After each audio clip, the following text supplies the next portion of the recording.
This was me about 100 pounds or so heavier. I was at the lowest point of my life. I had nothing that I was in control of. I was living at home with my parents.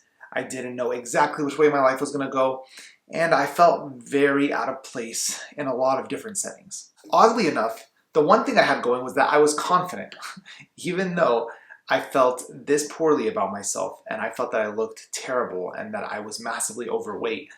I had a lot of confidence. And the reason I had that confidence is because I knew I was always capable of more. And the only thing that was holding me back was myself and my decisions that I was making on a day-to-day basis. When that finally set in for me, and I realized I had a lot more control over what I wanted to do in my life than what I was giving myself credit for, I was able to start pivoting and making changes. There was a day where I got on the scale, and I hadn't been on the scale in a very long time. But for some reason that day I felt like I needed to get on the scale, so I did. And when I did, I read a weight that was pretty dang near 300 pounds. That was the craziest number I had ever seen. I would never have ever imagined that I was going to weigh that much at some point in my life. And I made a decision at that very moment that that was the last time that I was even going to be close to that number when I get back on a scale. When I made that conscious decision, it was easily the best decision that I could have ever made for myself at that point in my life. So I did a lot of things that were contrary to what I was doing at the time in order to make sure that I accomplished the goal that I wanted to accomplish, which was to lose as much weight as humanly possible and feel healthier, get all of my blood levels down when it comes to stuff like cholesterol, sugar, anything negative, and finally take control of my life and the way it was heading. A lot of people who know me knew that I may have been somewhat intelligent, but I wasn't the smartest kid in the room. I also wasn't the hardest working kid in the room. In fact, I was very lazy. I didn't commit myself to anything. And because of that, it was really easy for me to make bad decisions. So when I graduated high school, I went to community college for a bit, and I finally ended up going to a 4-year program. I transferred. It took me 4 years to transfer, which is terrible. And when I did transfer, that was the weight that I was at that time. And when I finally transferred, that was my peak weight that I was at during that time.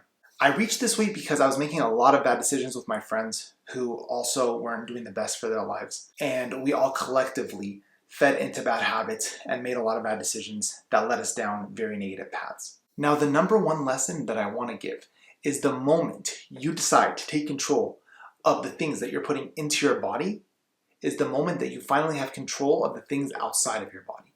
And what I mean by that is your appetite and the things that you choose to put into your body on a day-to-day basis are a direct reflection of the way you feel about yourself and the life that you're living. At that time, I felt like I was going nowhere fast. Therefore, I made a lot of decisions that were congruent with that type of lifestyle. And it's crazy because the moment that I decided that I don't want to live this lifestyle anymore is the moment that everything shifted and I started making every decision to mirror the same decisions I was making with the type of food and diet and exercise that I was practicing at that time. For instance, I decided to take school seriously. I got my grades up and I was able to, luckily and by the grace of God, get into pharmacy school, which is something that I've always dreamt of. I would not have been able to accomplish any of that if I was eating the way I was eating at that time. I know it sounds ludicrous, but it is incredibly true. When I was able to start saying no to food, I was able to start saying no to all other bad decisions that I was making at the time as well. This decision single-handedly changed my life forever. Now, here's lesson number 2. Even though I told you I was confident, there was obviously areas in life where I didn't feel nearly as confident. And the reason that was because even though I felt I had a lot of value to bring to the table, ultimately, my weight made me feel like I was not ever going to fit in completely with any group.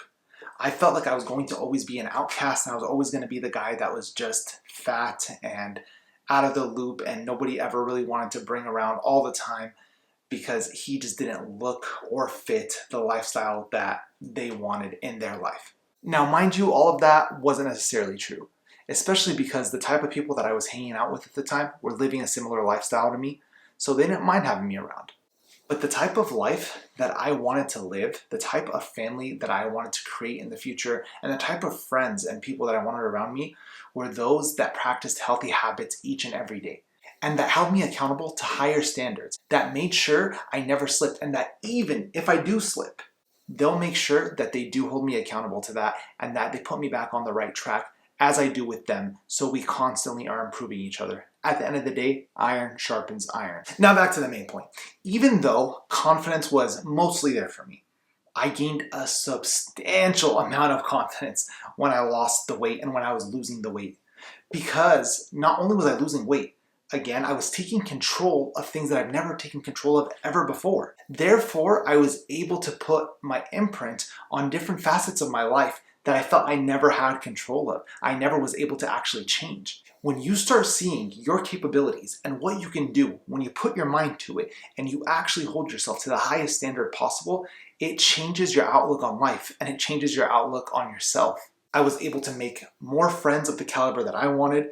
I was able to succeed in school in the ways that I wanted. I was able to succeed in my career the way that I wanted. And it's all because of making that one very, very strong mindset shift. Now, the underlying part of all this is it did give me all of that confidence, but it also gave me clarity. Because as you are making these decisions, as you are going down the rabbit hole of great decisions, and I know it sounds weird, right? Rabbit hole is usually a negative thing, but as you're going down this rabbit hole of great decisions, and it just keeps funneling from one thing to the next, you start piecing things together that you've never been able to piece before. For instance, when any woman would even give me the slightest bit of attention, I always felt like, oh, well, maybe she likes me. Maybe she feels like I'm a cool person. Maybe she this, that, whatever. And the reason it meant so much to me that a woman giving me attention is like this massive deal is because I always wanted to feel like someone liked me, like that my looks were perceived positively.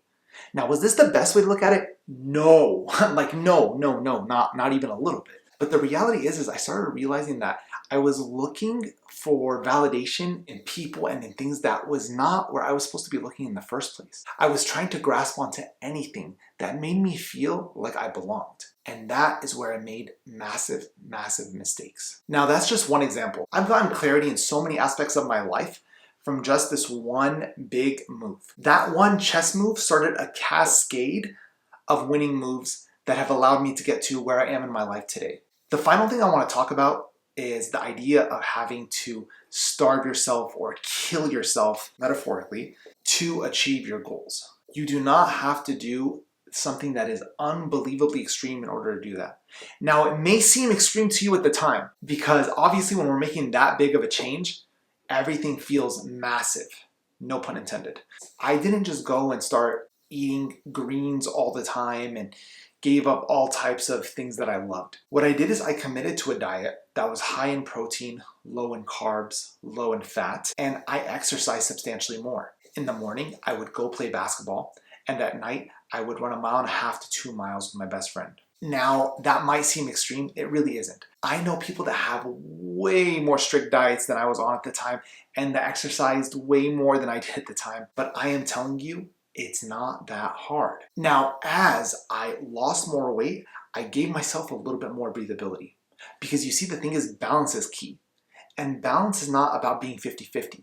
Balance is knowing when to add a little more because you are now capable of being able to add a little more without going overboard. So as an example, if I went out to eat, when I first started and we'd go out to eat, I'd either bring my own food to the restaurant that we were at, or I would order something that was extremely, extremely healthy, like a salad that was extremely low calorie and didn't have much tastiness in it. Now, if I went out, I can get something like, for instance, let's say a burger, but I would do it protein style. And instead of getting the fries, I would get a salad. I would never have allowed myself to do something like that before because I knew that if I indulged a little bit, my body and my mind naturally would want to revert back to where I was before and fully commit to that terrible decision making that I was having at the time. But as you start leveling up little by little in your journey, whatever that journey is, you start seeing how you can give yourself just a little bit more leeway, but your mind is so trained and so focused and so ready to accomplish that goal that it won't let you slip and fall back into those habits. Another example, I was in pharmacy school at the time and we would have events from different clubs that were in the school. So a club would come in and bring Chinese food, for instance. So they would have like chow mein, orange chicken, whatever, kung pao chicken, whatever, right? Like a bunch of different dishes that you can get some and eat, and then just watch the meeting and whoever's presenting. Instead of going to eat any of that, by the way, Chinese food is like some of my favorite food, I would literally go get 2 pieces of orange chicken, come back down and eat my prepared lunch that I had already meal prepped with those 2 pieces of orange chicken. To me, just the taste of it was satisfying enough. I felt like I participated and I was able to join in, but I didn't binge. And that is the key. Now, ultimately, what I want you guys to take away from this is that this is applicable to literally anything in your life. It's not about losing weight per se. It's about making sure that when there is something that is problematic in your life and you visually see it, you can clearly understand that this is a real issue that you have. The best thing you can do for yourself is make an active decision to change it right then and there. Don't say tomorrow, don't say next week, don't say when the new year comes. If you are waiting, you are just giving yourself more time to live the lifestyle that you've already been living. Practice the same habits that you've already been practicing, doing the same things that have gotten you in trouble in the first place. Hold yourself to the highest level of accountability. That is the best thing that you could ever do for yourself. You do that, your life changes forever. Thank you so much for tuning in and watching. I've had a lot going on. You may notice I have a bit of a different background than I usually do, which is nice because it was like a white wall before. Now it's like a white wall and you got some blinds. No, I'll have more coming in the future, but I appreciate you guys hanging in with me and, especially while I'm workshopping my areas and how I'm going to set everything up and even my style with my YouTube and building my audience. I appreciate you guys. I love you guys. And if you guys have anything that you can add, or if you can even just share your experience, it's so inspirational to me to be able to read those things. Leave it down below in the comments and let me know things that you've done or ways that you've achieved your goals that may seem too massive to overcome, but you found ways to do so. Thank you again. Looking forward to talking to you guys on the next one. Peace out.